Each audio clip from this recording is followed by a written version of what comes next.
Panda merupakan mamalia asli Tiongkok yang termasuk dalam keluarga beruang dan berciri khas dengan bulu hitam putih dan hidup di hutan bambu pegunungan. Mereka pemakan bambu eksklusif, menghasilkan 10 hingga 16 jam sehari untuk makan dan dikenal sebagai simbol konservasi hewan yang rentan punah. Habitat panda asli raksasa saat ini terbatas pada wilayah pegunungan di bagian tengah dan barat daya Tiongkok. Panda liar hanya ditemukan di 3 provinsi di Tiongkok, yaitu di Provinsi Sichuan, menampung sekitar 75% dari total populasi panda liar di dunia, dan di Provinsi Shanxi, terutama di bagian pegunungan Xingling, dan Provinsi Gansu di wilayah pegunungan bagian selatan. Panda hidup di ekosistem yang spesifik untuk menunjang kelangsungan hidup mereka. Menghuni hutan pegunungan tinggi pada ketinggian antara 1.200 hingga 4.100 meter di atas permukaan laut, dan mereka menyukai lingkungan yang sejuk dan lembab dengan curah hujan tinggi, seringkali tertutup kabut tebal dan awan sepanjang tahun. Hidup di hutan konifer, jarum dan hutan berdaun lebar yang memiliki lapisan bawah berupa hutan bambu yang lebat sebagai sumber makanan utama mereka. Panda cenderung memilih area dengan lereng yang landai, kurang dari 20% hingga 30 derajat untuk memudahkan mereka bergerak dan mencari makanan. Habitat yang ideal harus memiliki akses dekat ke sumber air bersih, dan saat ini panda hidup di sekitar 20 petak hutan yang terisolasi akibat pembangunan manusia dan pertanian. Panda merupakan hewan yang unik karena meskipun secara biologis termasuk karnivora, yaitu berupa keluarga beruang, namun makanan mereka 99% terdiri dari bambu. Karena bambu rendah nutrisi, maka panda harus makan dalam jumlah besar untuk memenuhi kebutuhan energinya. Panda mengkonsumsi berbagai bagian bambu tergantung musim dan ketersediaan nutrisinya. Bagian yang dimakan panda adalah merupakan daun, batang, dan rebung yang merupakan tunas muda yang kaya protein. Seekor panda dewasa dapat menghabiskan 12 hingga 38 kg bambu setiap hari, dan mereka menghabiskan 10 hingga 16 jam sehari hanya untuk mengunyah bambu. Meski sangat tergantung kepada bambu, panda terkadang mengkonsumsi makanan lain untuk tambahan nutrisi atau protein. Mereka juga memakan umbi-umbian, bunga seperti gentian dan iris, jamur, serta buah-buahan. Kadang-kadang mereka memakan ikan, telur burung, atau mamalia kecil seperti tikus dan pika. Di tempat penangkaran atau kebun binatang seperti Istana Panda Indonesia, panda mendapatkan diet yang lebih bervariasi. Mereka mendapatkan biskuit khusus yang sering disebut sebagai kue panda yang terbuat dari campuran tepung kedelai, beras, jagung, telur, dan kalsium. Dan mereka juga mendapatkan buah dan sayur berupa apel dan wortel yang sering diberikan sebagai camilan tambahan. Karena sistem pencernaannya yang tidak efisien dalam mengolah serat tumbuhan, panda menggunakan strategi makan banyak dan buang air besar cepat, di mana mereka dalam sehari bisa buang air besar hingga 40 kali dalam sehari. Anatomi panda raksasa sangat unik karena tubuh mereka telah berevolusi secara khusus untuk mendukung gaya hidup pemakan bambu. Pol semu merupakan fitur yang paling terkenal. Panda memiliki tulang pergelangan tangan yang memanjang yang berfungsi sebagai ibu jari manusia. Fungsinya memungkinkan panda untuk menggenggam batang bambu dengan sangat presisi saat mengupas dan memakannya. Sebenarnya ini bukan jari asli, melainkan bantalan berdaging di atas tulang yang menonjol. Bambu adalah tanaman yang sangat keras dan berserat, sehingga panda memerlukan alat pemotong yang kuat. Maka panda memiliki otot rahang yang besar dan kuat yang terhubung ke bagian atas tengkorak. Gigi geraham mereka sangat lebar dan datar, lebih besar dari geraham dari beruang lainnya untuk menggiling serat bambu yang kasar menjadi pasta. Secara anatomis, panda memiliki saluran pencernaan karnivora, yaitu pencernaan yang pendek tetapi mereka makan tumbuhan.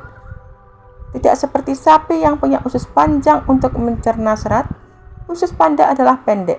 Akibatnya mereka hanya bisa menyerap sekitar 20% nutrisi dari bambu yang mereka makan. Kerongkongan dan perut mereka memiliki lapisan lendir yang tebal untuk melindungi dari serpihan bambu yang tajam saat tertelan. Panda memiliki tingkat metabolisme yang sangat lambat, mirip dengan kungkang. Ini adalah adaptasi agar mereka bisa bertahan hidup dengan makanan rendah kalori seperti bambu.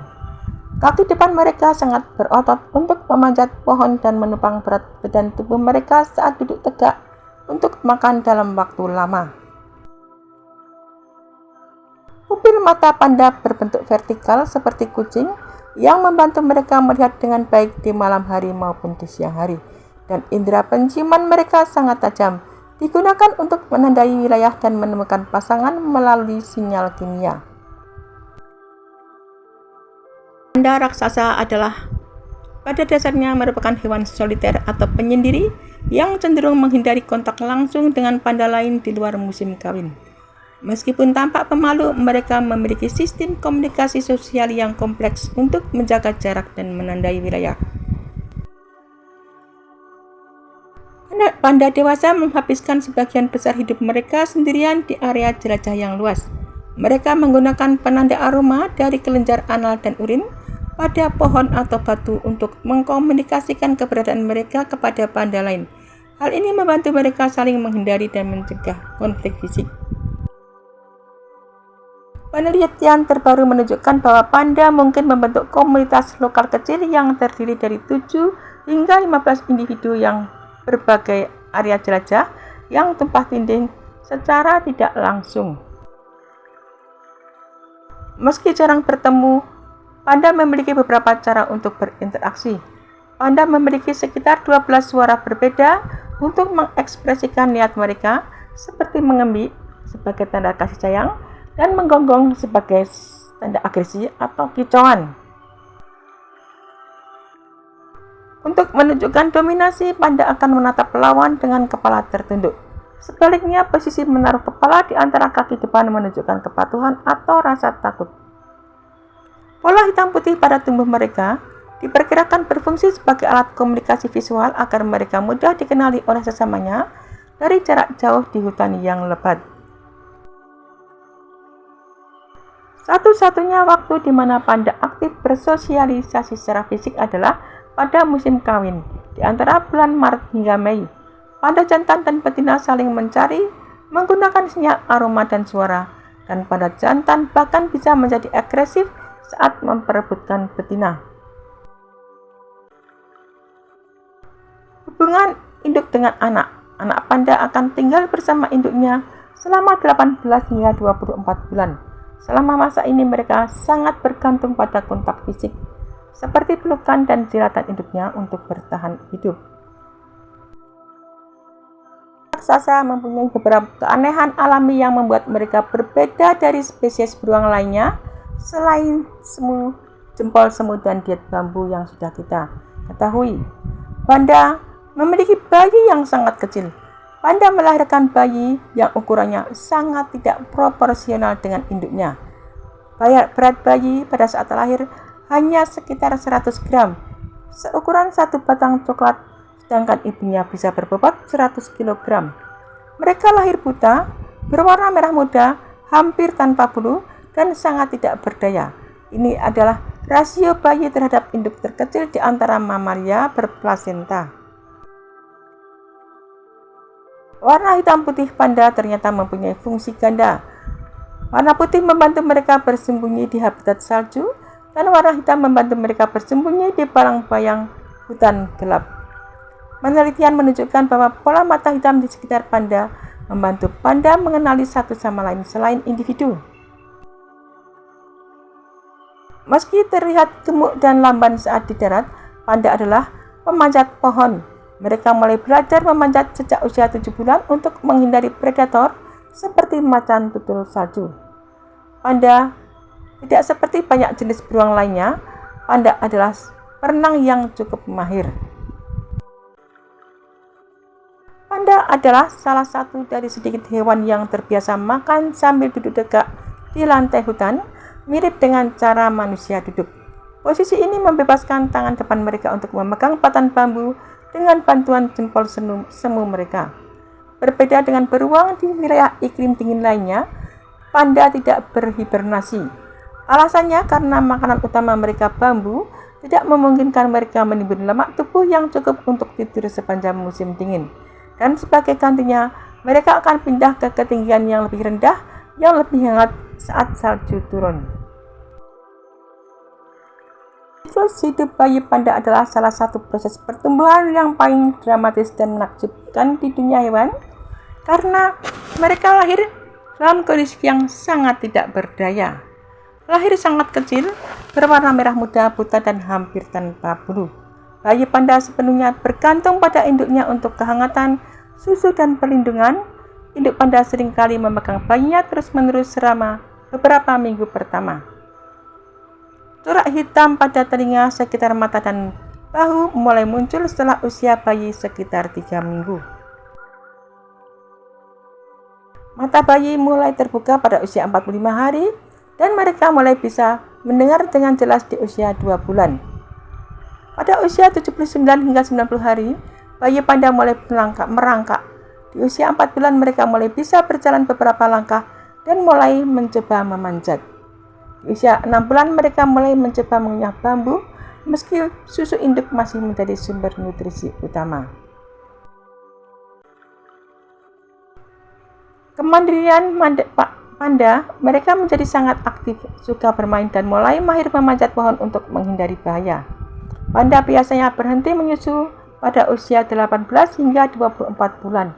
Dan setelah lepas sapi, panda muda akan meninggalkan induknya untuk mencari wilayah kekuasaan sendiri di hutan. Panda betina mencapai kedewasaan seksual pada usia 4 hingga 5 tahun, sedangkan panda jantan pada usia 6 hingga 7 tahun. Berat panda dewasa bisa mencapai 100 hingga 150 kg. Dan di alam liar, panda biasanya hidup sekitar 15 hingga 20 tahun. Namun di penangkaran, seperti kebun binatang, mereka bisa hidup hingga 30 tahun karena perawatan medis yang baik. Keunikan utamanya adalah induk panda hanya bisa mengurus satu bayi dalam satu waktu. Jika melahirkan bayi kembar di alam liar, biasanya induk hanya akan memilih satu untuk dirawat agar peluang hidupnya maksimal.